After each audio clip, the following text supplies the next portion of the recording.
একদম সহজভাবে রেস্টুরেন্টের মতো কুড়মুড়ে চিকেন ফ্রাই বানিয়েছিলাম। তো চলুন মূল রেসিপিতে চলে যাই।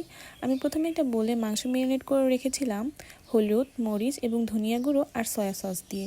তো মাছটা এক সাইড করে নিয়ে আমি একটা বলে হাফ চামচ আটা দিয়ে এটাকে হালকা হাতে মাখাতে থাকি, কোনো প্রকার পানি ছাড়া। 2-3 ফোঁটা পানি দিলেই হয়ে যায়, এটা কোনো লবণ লাগে না, কিছুই লাগে না। হালকা হাতে মাখালে একটু একটু পানি দিলেই এরকম ছিটে ছিটে দানা তৈরি হয়। এই যে দেখুন আমার এরকম হচ্ছিল, এই যে এটা ফাইনাল লুক।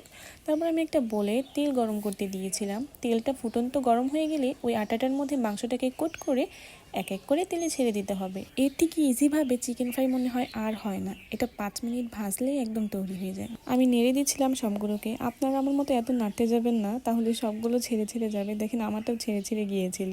তো আমার মতো ভুল করবেন আপনারা। এটাকে হালকাভাবে রেখে দিয়েই ভাজতে হবে তেলে। যেমনই হোক, খেতে কিন্তু খুবই অসাধারণ হয়েছিল। উপরে মচমচে এবং ভিতরে একদম সফট। রেসিপিটা ভালো লেগে থাকলে অবশ্যই বাসায় ট্রাই করবেন। Thanks for watching my video. Please subscribe my channel.